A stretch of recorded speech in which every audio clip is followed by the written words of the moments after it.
श्री स्वामी समर्थ. जय जय स्वामी समर्थ. अवधूत चिंतन श्री गुरुदेव दत्त. श्री स्वामी समर्थ महाराज की जय. नमस्कार स्वामी भक्त हो. भक्त हो, गुरुवारी वेळ काढून नक्की ऐका. तुम्हाला योग्य मार्ग नक्की मिळेल. आज गुरुवार आणि कदाचित तुम्हाला हा व्हिडिओ अगदी योगायोगाने उघडलेला नाही. कदाचित तुमच्या मनात एखादा प्रश्न आहे. कदाचित तुम्ही एखाद्या निर्णयाच्या उंबरठ्यावरती उभा आहात. कदाचित पुढे काय करायचं, कोणता मार्ग निवडायचा, कोणावर विश्वास ठेवायचा, कोणापासून दूर राहायचं याचाच विचार तुम्ही करत असणार. कधी-कधी माणसांभोवती लोक खूप असतात, पण मन मात्र एकटं पडतं. सगळे आपापला सल्ला देतात. कोणी म्हणतं हे कर, कोणी म्हणतं ते करू नकोस. कोणी तुझ्यावर विश्वास ठेवतं, तर कोणी तुझ्या स्वप्नांची थट्टा करतं. आणि या सगळ्यात तुझं स्वतःचं मन मात्र गोंधळून जातं. बाळा, आज काही वेळ शांत बस आणि मनातील सगळा गोंधळ बाजूला ठेव आणि स्वामी समर्थांचं स्मरण कर. कारण प्रत्येक प्रश्नांचं उत्तर लगेच मिळत नाही. काही उत्तरं ना वेळ लागतो, काही उत्तरं अनुभव देतात आणि काही उत्तरं आपल्याला योग्य वेळी मिळतात. म्हणूनच आज स्वतःला एकच सांग, माझा मार्ग मला सापडेल. माझे स्वामी मला योग्य दिशा दाखवतील. तू हरलेला नाहीस बाळा. तुझ्या आयुष्यात सध्या काहीही चुकीचं घडत असलं तरी स्वतःला हरलेलं समजू नकोस. कारण थांबणं म्हणजे हार नाही. उशीर होणं म्हणजे अपयश नाही. एखादी गोष्ट हातून निसटणं म्हणजे आयुष्य संपणं नाही. कधी-कधी स्वामी आपल्याला एका मार्गावरून दूर नेतात. कारण त्या मार्गावर आपल्यासाठी योग्य भविष्य नसतं. आपल्याला मात्र त्यावेळी ते कळत नाही. माझं सगळं बिघडलं. पण काही काळानंतर मागे वळून पाहिल्यानंतर लक्षात येतं, अरे, त्यावेळी जे घडलं ते माझ्यासाठी चांगलंच होतं. म्हणून आज जर काही गोष्टी तुझ्या मनाप्रमाणे होत नसतील, तर घाबरू नकोस. स्वामींवरती विश्वास ठेव. तुझ्या आयुष्याचा प्रत्येक दिवस तुला काहीतरी शिकवण्यासाठी आलेला आहे. ज्यांनी तुला दुखावलं, त्यांनी तुला माणसं ओळखायला शिकवली. ज्यांनी तुला नाकारलं, त्यांनी तुला स्वतःवर विश्वास ठेवायला शिकवलं.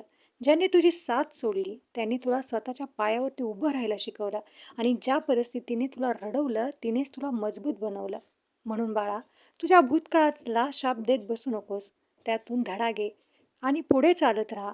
योग्य मार्ग कधीच दिसत नाही असं जेव्हा तुला वाटेल, कधी-कधी आपण मनापासून प्रार्थना करतो, स्वामी मला योग्य मार्ग दाखवा. पण लगेच उत्तर मिळत नाही बाळा. मग मनात प्रश्न निर्माण होतो, स्वामी माझं ऐकतच नाहीत का? बाळा, उत्तर उशिरा मिळणं म्हणजे प्रार्थना ऐकली नाही असं नाही. कधी-कधी आपल्याला उत्तर मिळण्यापूर्वी आपण ज्या उत्तरांसाठी तयार होणं आवश्यक असतं, ते आपण तयार झालेलो नसतो. जर तू एखाद्या मोठ्या संधीसाठी तयार नसशील, तर ती संधी आली तरी तिचा फायदा घेता येणार नाही. म्हणून आधी स्वतःला तयार कर. तुझी मेहनत वाढव, तुझा आत्मविश्वास वाढव, तुझं ज्ञान वाढव, तुझी श्रद्धा वाढव आणि स्वतःला समर्थ कर. सर्वात महत्त्वाचं तुझं मन शांत ठेव. कारण शांत मनाला योग्य आणि चुकीचा मार्ग ओळखता येतो. गोंधळलेल्या मनाला मात्र प्रत्येक रस्ता योग्यच वाटतो. म्हणून गुरुवारी काही मिनिटं स्वतःसाठी काढ आणि डोळे बंद कर. स्वामींचं स्मरण कर आणि मनात म्हण, स्वामी मला जे माझ्यासाठी योग्य आहे ते स्वीकारण्याची बुद्धी द्या. जे योग्य नाही त्यापासून मला दूर राहण्याची शक्ती द्या. प्रत्येक गोष्ट आपल्या मनाप्रमाणे होत नाही. बाळा, तुला एखादी गोष्ट हवी असते. तू तिच्यासाठी प्रार्थना करतोस, मेहनत करतोस, तरीही ती तुला मिळत नाही. तेव्हा तुझं मन तुटतं. पण लक्षात ठेव, आपल्याला हवी असलेली प्रत्येक गोष्ट आपल्या आयुष्यासाठी चांगली असतेच असं नाही. कधी-कधी आपण ज्या गोष्टींसाठी रडतो, तीच गोष्ट मिळाली असती, तर कदाचित आपण आणखी मोठ्या संकटात सापडलो असतो. म्हणून काही गोष्टी या न मिळण्याबद्दल स्वामींचे आभार मान. कारण आपल्याला पूर्ण चित्र दिसत नाही. आपल्याला फक्त आज दिसतो. स्वामींना मात्र आपल्या प्रवासाची दिशा सगळी माहिती असते. म्हणून स्वामींवरती विश्वास ठेव. जे गेलं त्यामागे अडकून राहू नकोस. तुझ्यासमोर अजून अनेक संधी आहेत. आज दिवस संपला म्हणजे आयुष्य संपलं नाही. उद्याचा दिवस नवीन शक्यता घेऊन येणार आहे. लोक काय म्हणतील? तुझ्या आयुष्यातील सर्वात मोठा अडथळा कधी-कधी परिस्थिती नसते. तो असतो म्हणजे तुझ्या मनातील एकच प्रश्न. तो म्हणजे लोक काय म्हणतील? लोक नेहमी काहीतरी बोलणार. तू पुढे गेलास तर म्हणतील नशीब होतं त्याचं. तू पडला तर म्हणतील आम्ही आधीच सांगितलं होतं. तू शांत राहिलास तर म्हणतील घाबरला. तू बोललास तर म्हणतील अहंकारी आहे. मग प्रत्येकाचं ऐकत बसायचंस का? नाही. तुझं जीवन आहे, तुझी जबाबदारी आहे, तुझा मार्ग आहे. लोकांचा सल्ला ऐक, पण निर्णय विचारपूर्वक स्वतःचा स्वतः घे. आणि निर्णय घेतल्यानंतर त्यासाठी प्रामाणिकपणे मेहनत कर. स्वामींवरती श्रद्धा ठेव, कारण जगाला तुझ्या मनातील संघर्ष माहीत नसतो. लोकांना फक्त तुझं यश दिसतं. तू किती रात्री काळजीत काढल्यास, किती वेळा स्वतःला सावरलंस, किती वेळा अपयशानंतर पुन्हा उभा राहिलास, हे फक्त तुला आणि तुलाच माहिती आणि तुझ्या स्वामींना माहिती. म्हणून आजच्या गुरुवारी संकल्प कर. आज एक छोटासा संकल्प कर. मी घाईत निर्णय घेणार नाही. मी चुकीच्या लोकांच्या बोलण्यावर माझा आत्मविश्वास कमी होऊन देणार नाही. मी माझ्या ध्येयासाठी प्रामाणिकपणे प्रयत्न करेन. माझ्या मनात भीती आली तरी मी थांबणार नाही. आणि सर्वात महत्त्वाचं, मी स्वामींच्या कृपेवरती विश्वास ठेवन. बाळा, श्रद्धा म्हणजे काही न करता चमत्काराची वाट पाहत बसणे असं नाही. श्रद्धा म्हणजे प्रयत्न करत राहणं आणि परिणामाबद्दल संयम ठेवणं. स्वामींचं स्मरण कर, पण त्याचबरोबर तुझं कर्तव्य देखील कर. कारण प्रार्थना मनाला शक्ती देते आणि मेहनत त्या शक्तीला दिशा देते. तुझ्या आयुष्यात बदल होणार आहे. कदाचित तुला सध्या वाटत असेल तुझ्या आयुष्यात काहीच बदलत नाही, पण बदल हा नक्की होणार आहे. बदल हा एका दिवसात दिसत नाही. बीज जमिनीत पेरल्यानंतर दुसऱ्या दिवशी झाड होतं का? नाही. त्याला वेळ लागतो. तसंच तुझ्या मेहनतीचं आहे. आज केलेली मेहनत कदाचित आज परिणाम देणार नाही, पण ती वाया जात नाही. आज तू शिकलेली गोष्ट उद्या उपयोगी पडेल. आज सहन केलेली अडचण उद्या तुला मजबूत करेल. आज तू घेतलेला योग्य निर्णय उद्या तुझं आयुष्य बदलू शकतो. म्हणून धीर धर, स्वामींचं नाव घे आणि एक पाऊल पुढे टाक. फक्त एक पाऊल, उद्या पुन्हा एक पाऊल, असं करत करत एक दिवस तू मागे वळून पाहशील आणि तुला जाणवेल, मी किती दूर आलो आहे. मनातील भीती सोड. भीती येणं चुकीचं नाही, पण भीतीमुळे थांबणं तुझ्यासाठी योग्य नाही. तुला नवीन सुरुवात करण्याची भीती वाटत असेल, तुला अपयशाची भीती वाटत असेल, तरी पण प्रयत्न कर. तुला लोकांच्या टीकेची भीती वाटत असेल, तरी योग्य ते मार्गावरती प्रयत्न कर. कारण भीती कधीच पूर्णपणे नाहीशी होत नाही. आपण मात्र तिच्यापेक्षा मजबूत होऊ शकतो.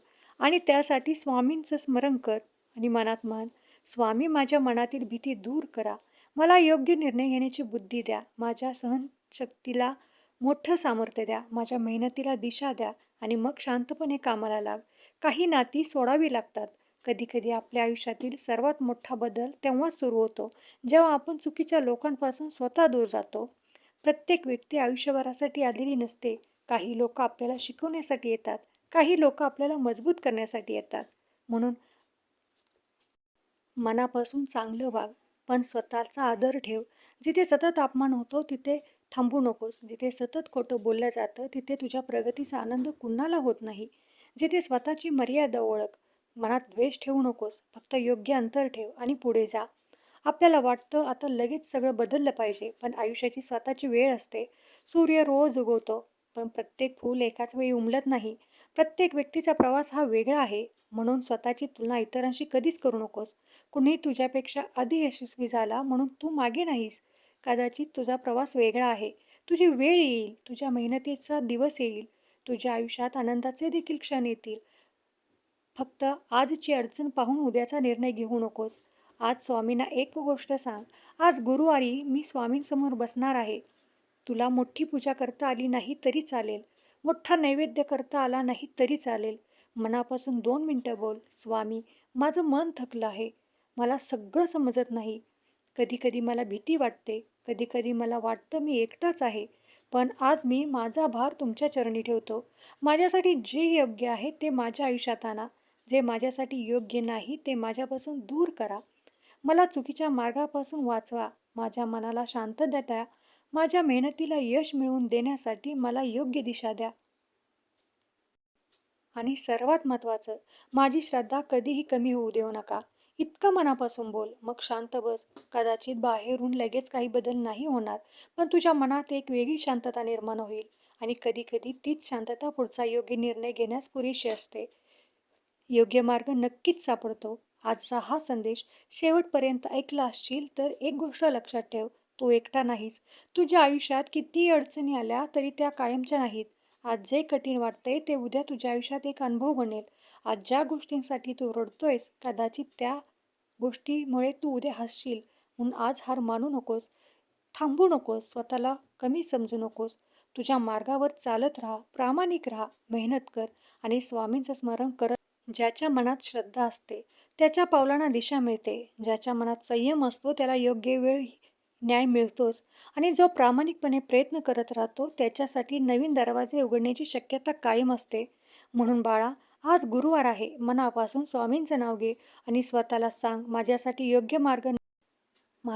योग्य मार्ग नक्की आहे. माझी ही वेळ येईल. मी प्रयत्न करत राहीन. मी भीतीला माझ्यावरती राज्य करू देणार नाही. स्वामी माझ्या मनाला योग्य दिशा देऊ देत. श्री स्वामी समर्थ. शेवटी एकदा मनापासून म्हण, ओम श्री स्वामी समर्थ, ओम श्री स्वामी समर्थ. तुमच्या आयुष्यात शांतता, सकारात्मकता आणि योग्य निर्णय घेण्याची शक्ती येवो, हीच मनापासून प्रार्थना. जर हा संदेश तुझ्या मनाला स्पर्शून गेला असेल, तर तो अशा व्यक्तींपर्यंत नक्की पोहोचव ज्यांना या धीराची आणि सकारात्मक शब्दांची गरज आहे. आणि व्हिडिओ आवडला असेल तर लाईक करायला विसरू नको आणि चॅनेलला सबस्क्राईब करायला विसरू नको. आणि कमेंटमध्ये श्रद्धेने लिही, ओम श्री स्वामी समर्थ, ओम श्री स्वामी समर्थ.